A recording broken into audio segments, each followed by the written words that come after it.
All right. So let's continue on in our story of Esther. This will be fun. Here we go. Chapter 9, verse 1. Now, in the 12th month, which is the month of Adar, on the 13th day of the same, that fateful day when all of these edicts come to pass, when the king's command and edict were about to be carried out, on the very day when the enemies of the Jews hoped to gain mastery over them, the reverse occurred. The Jews gained mastery over those who hated them. The Jews gathered in their cities throughout all the provinces of King Ahasuerus to lay hands on those who sought their harm, and no one could stand against them. For the fear of them had fallen on all peoples. Oh, that's interesting, that fear theme. And all the officials of the provinces and the satraps and the governors and the royal agents also helped the Jews. So now they've got the entire government on their side. For the fear of Mordecai had fallen on them. Man, God's working in some interesting ways here.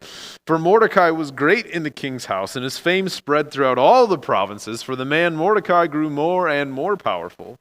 The Jews struck all their enemies with the sword, killing and destroying them, and did as they pleased to those who hated them.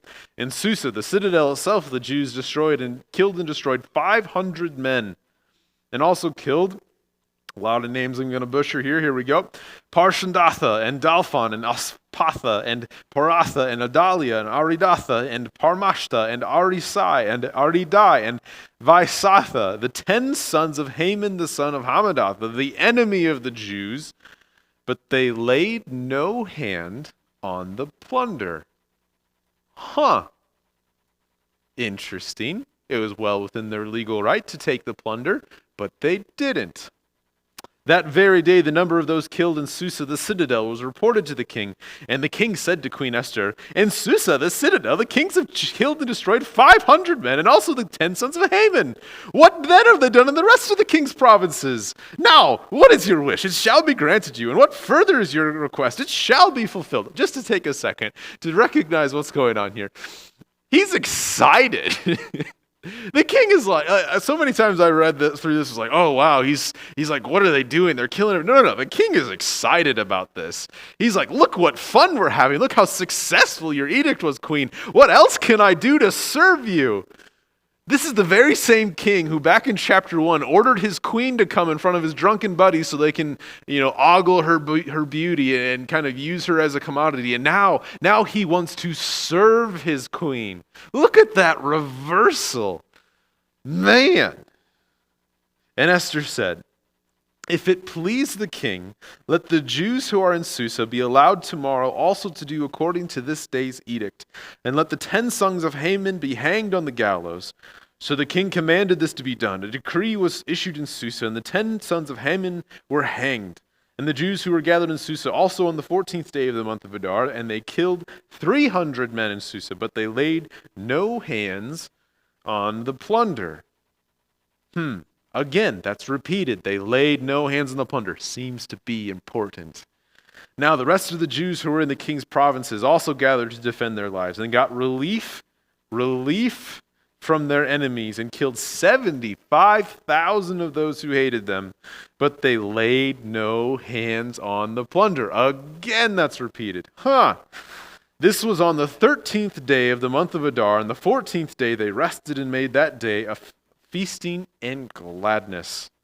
But the Jews who were gathered in Susa on the 13th day and on the 14th day and rested on the 15th day, making the day a day of feasting and gladness. Therefore, the Jews of the villages who live in the rural towns hold the 14th day of the month of Adar as a day for feasting and gladness, as a holiday and as a day in which they send gifts of food to one another. So, let's talk about what's going on here. So Mordecai issues this edict. The Jews gathered together.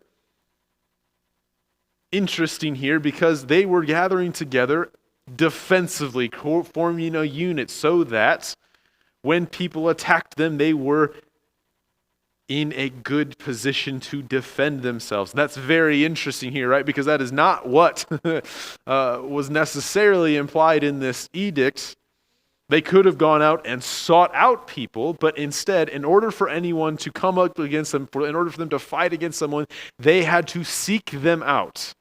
Quite literally, anyone who was seeking to this would be the ancient day equivalent of the Nazis. And this is probably the only people group in all of history that can be equivocated to the Nazis, because these people, whoever got killed by the Jews, were actively seeking them out to kill them, to annihilate them, to destroy them, and to take their plunder. And instead, what happened was this reversal. The Jews defended themselves. And not only did they defend themselves, they had the support of all of the governors, of all of the officials, and of everyone around. Was more and more people declared themselves Jews so they could be part of this defense of their fellow people. And then you get to this very interesting note here. They laid no hands on the plunder. And it's repeated 3 times in this passage. And as I was trying to point out, this is significant. This is a callback way before the story of Esther, right? The story here of Esther, this is serving at the end, almost at the end of their exile, before they were brought back together in their nation. And so what's going on here in the kingdom of Israel's history is that the Israelites, let's go all the way back to the beginning, the Israelites were entering into the promised land in the book of Joshua. And as they were entering in, as they crossed over the river Jordan and the Jordan dried up, everybody in the promised land, all the people that God had declared were wicked because of the things they were doing, and you can read more about that in the Old Testament, right? They were all super afraid of the Jewish people, of the Israelite nation. That same phrase going on here. There was an incredible widespread fear of the Jews, just like when they were first entering the promised land. They were afraid. And as they were so afraid to the point where they were literally retreating and running away from the Israelite people. They were utterly terrified to go up against them, even before they fought them. And there's a pretty good argument here, and you see it happen in the conquest of Jericho, where the Israelites didn't fight a single battle. They just walked around a city a few times. That God intended Israel to inhabit the promised land without them having to fight a single battle. God was going before them and driving out the people that were there, the wicked people that were there, so that the Israelites could inhabit it and weren't going to make Israel fight a single battle. But then something happened. After Jericho fell, someone took forbidden plunder. They weren't supposed to take any plunder except for that which was dedicated for the Lord, but someone took plunder. And right after that, the Israelites were going up to another city to fight a battle, and these people didn't flee like everyone else was wanting to do. They stayed and they fought with an inferior force, and Israel lost because God was angry at them for disobeying. And because of this, the first domino fell. Now the fear of the Israelite nation evaporated. The rest of the people, the rest of the kingdoms that were aligned against them, that wanted to kill them, no longer were afraid of Israel, and they fought against them. And in many cases, the Israelites did not drive them out of the promised land as God had commanded them to. And as a result of that, people of Israel ended up marrying with the people from these other tribes that God had declared fulfilled their wickedness over hundreds and hundreds of years. And they abandoned God, or at least started to worship other idols in addition to worshiping God, and practicing the things that these people did, like child sacrifice, like adopting their economic systems which involved oppressing the poor and the widows and the orphans, and perverting justice. And these things were an abomination in God's sight. It corrupted their mission to be witnesses to God, to show what it looks like to live worshiping under God, and how it would flourish. And from the very beginning, that first domino, when that first guy took plunder as they were walking into the promised land, from that the following dominoes fell and fell and fell. And not that they wouldn't have happened before, right? They would have. The Israelites, the whole point of the Old Testament is to show that the law isn't enough for salvation for us, right? The humans can't be saved by the law because we can't follow the law. But that taking of plunder was the very first thing that set off all of these other motions and events that led to Israel being exiled, being just driven out of their homeland because God could not take their perversion of justice any longer, could not take their worshiping of other idols and other gods and other practices for their own satisfaction instead of following him. And so what happens in Esther, a number of things. Let's talk about what we've talked about. The people, in that fast that they had for 3 days, the people lament and they repent to God as God had called on their ancestors to do, but they didn't, but now they were. And God's people here, they did not take the plunder, a manner in which their ancestors had failed to do. And people, as we read in this passage, people from all over the known world, that is the Persian kingdom, the known world, became Jewish, declared themselves to be Jews, wanted to be a part of God's people, which is the original mission that God had told the people as they were going into Israel, for them to be a royal priesthood. Everything that God was intending for them to do, everything that the Israelites did not do in the beginning, here we see it coming to fruition at the end of Esther. Almost a bookend on the story of the Israelite nation. And in return, God wipes out their enemies, as he had promised to do in the beginning if they would have followed him. God causes the Jewish people to flourish, as he had promised they would do if they followed him. And God causes the people around them to flourish, as he had promised would happen if they had followed him from the beginning. All of that was supposed to happen, but it didn't. And now we're seeing a glimpse of what would have been, and the fulfillment of what should have been. Notice also, it's easy to think that the people had to act first.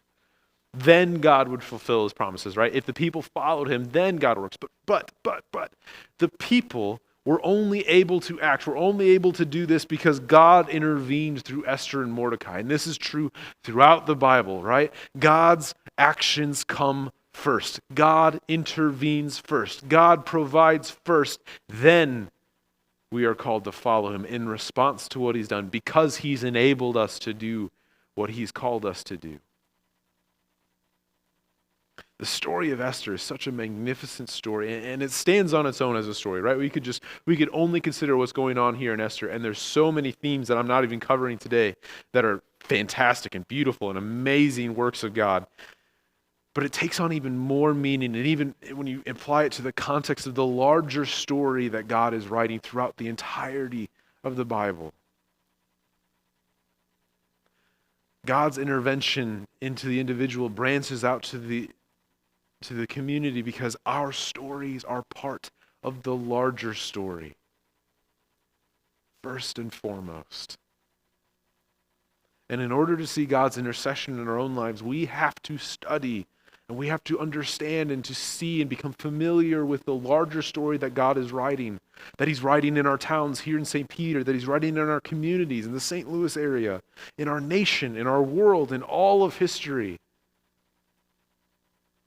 To look at this time in and of itself, and as we're praying and asking for things to happen and trying to work and do God's mission, to only consider what has happened in the past year is to miss the entire story that God is writing, and to miss what he's doing right now. Instead, God calls us to be, in fact, he gave us his word so that we would know what's in it. We would see what he's doing. We would see the actions that he does throughout all of history, that he's done throughout all of history, all of the things that he's put in place before us, so that we would now be able to do what he's calling us to do. And that's nowhere is that seen greater than in what Jesus has done for us. When Jesus died on that cross, when he took away our sins, when he saved us from death, from eternal death, and then rose again, and in his life he gave us life. In Jesus' life, we no longer live for ourselves, right? Our life is no longer our own. It's Jesus' life that we are sharing and that we are living through. And because of that, we no longer live for ourselves, but we live for the glory of God. And consequently, when God is glorified, all of creation is flourishing. The people around us are flourishing. The good of the towns and communities and places where we are at flourish, and it is a cause for joy and for celebration, as we see with Mordecai's authority going on here. If you want to look up the specific verse I'm referencing here, this is 2 Corinthians chapter 5, verse 15. Our stories are part of a much larger story. What God is working on goes far beyond what has happened in this past year. And it goes far beyond what will happen in this next year or the next decade, but it is all part of what God is doing, drawing together this story of salvation such that we would see, we would know, and when we read what Jesus has done and did and what God did as Jesus, so we would then believe. And just as the Jews were saved from those who thought to annihilate them, so God saves us from the existential threat of sin that seeks to annihilate us, to destroy us forever. But there's more to the story. Let's keep reading. All right, so chapter 9, verse 20, here we go. And Mordecai recorded these things and sent letters to all the Jews who were in all the provinces of King Ahasuerus, both near and far, obliging them to keep the 14th day of the month of Adar, and also the 15th day of the same, year by year. And as the days on which the Jews got relief from their enemies, and as the month that had been turned for them from sorrow into gladness, and from mourning into a holiday, that they should make them days of feasting and gladness, days for sending gifts of food to one another and gifts to the poor. That sounds a lot like Christmas. Right? A day for gladness and feasting as a holiday, and as a day on which they would send gifts of food to one another and gifts to the poor. Good tidings of great joy. Adopt a family, as we do here at church every Christmas, to send them gifts, to send gifts to the poor, those who can't afford it themselves, such that everyone would have cause to celebrate the good things that God has done in this world. And yet at Christmas we celebrate an even greater provision. We celebrate Jesus, who not only will end the earthly opposition to God's people, but will end the existential threat of death to people everywhere, from all nations and tribes. All right, let's keep reading. So the Jews accepted what they had started to do, and what Mordecai had written to them. For Haman the Agagite, the son of Hammedatha, the enemy of the Jews, had plotted against the Jews to destroy them, and cast that is, cast lots, to crush and destroy them. Oh, this is interesting too, by the way. Haman, Agagite. This calls all the way back to when Israel was just coming out of Egypt, and as they were tired and hungry and straggling in the desert and just struggling to get by, the country of Amalek, the Amalekites came and attacked them. And because of what they did, the wicked thing that they did, God said, I will wipe them off of the face of the earth for what they have done to you. And later on, through King Saul in 1 Samuel chapter 15, he is doing that, fulfilling it in King Saul, but Saul doesn't do as he's commanded. He disobeys God and does not kill the king of the Amalekites. He spares King Agag. Haman the Agagite. Mordecai, the descendant from the tribe of Benjamin, a descendant of Saul, finishes what God had intended to be done, what he had promised would be done all the way back in the book of Exodus, by eliminating the existential threat to God's people. But when it came before the king, he gave orders in writing that his evil plan that he had devised against the Jews should return on his own head, and that he and his sons should be hanged on the gallows. Therefore, they called these days Purim, after the term pur. By the way, a little timing that we did in this series, the festival of Purim, the feast of Purim, are this Thursday and Friday. Fun to note. Therefore, because of all that was written in this letter, and of what they had faced in this matter, and of what had happened to them, the Jews firmly obligated themselves and their offspring and all who joined them, that without fail they would keep these 2 days according to what was written and at the time appointed every year, that these days should be remembered and kept throughout every generation and every clan, province, and city, and that these days of Purim should never fall into disuse among the Jews, nor should the commemoration of these days cease among their descendants. When Thursday and Friday come, if you're not a Jewish person, right, or if we're not celebrating the feast, at least we can remember and celebrate with them God's provision and preserving and providing for his people. Then Queen Esther, the daughter of Abihail, and Mordecai the Jew gave full written authority, confirming this second letter about Purim. Letters were sent to all the Jews, to the 227 provinces of the kingdom of Ahasuerus, in words of peace and truth, that these days of Purim should be observed at their appointed seasons, as Mordecai the Jew and Queen Esther obligated them, and as they obligated themselves and their offspring with regard to their fasts and their lamenting. The command of Esther confirmed these practices of Purim, and it was recorded in writing. Oh, what a beautiful thing. Another theme going on throughout Esther. You see in the beginning, you see the theme of how these banquets changed throughout the story of Esther. In the beginning, it was this half a year long gross indulgence that the king put on for his people so that everyone could see how great of a king he was.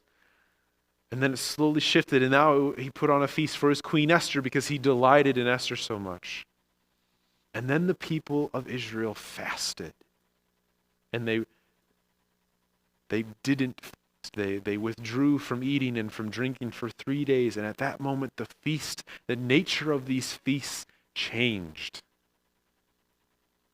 After that, Esther was then throwing a feast for King Ahasuerus, a precursor to bring about the deliverance of their people. And now you have a feast going on that doesn't just last for half a year, as the kings did, right? It happened once and it's done. This one happens every single year for eternity.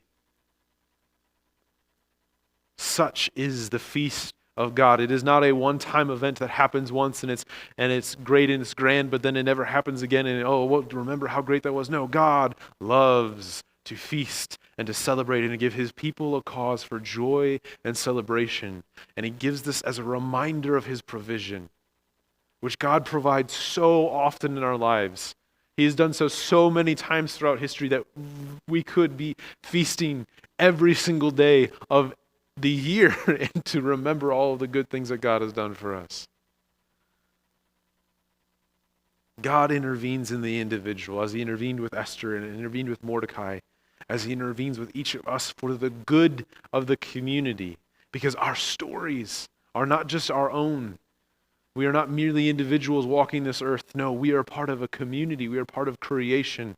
God is writing a much larger story, for his interest is not just to save one person, but to save everyone that would call on him. Big idea for today. One of the big ideas here in Esther is that God works for the joy, for the deliverance of all of his people. What a beautiful thing. What a thing that we get to, and what a wonderful thing that he commands us to commemorate him through feasts. He tells his people to eat. And let's do so. Let us commemorate, let us remember, let us enjoy and celebrate the provision of God by feasting. Let us come to the table and take communion together. In remembrance of what Jesus did on our behalf, right? It's just as Jesus, after he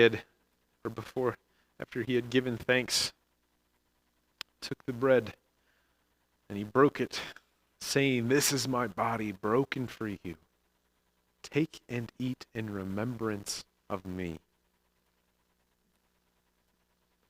And in the same manner, after they had supped, he took the cup and he poured it out, saying, "This is my blood poured out as a New Testament on your behalf. As often as you do this in remembrance of me." Feast. Come to the feasting table of God and let us eat, let us drink. Let us feast in his presence and in remembrance of the great and majestic and awesome things that he has done to save us from that which threatened to destroy us. All right, the table is ready. I invite you to gather bread, to gather wine, to gather grape juice, whatever you might have on hand there, to join with me and join with us and feast at the table of God together.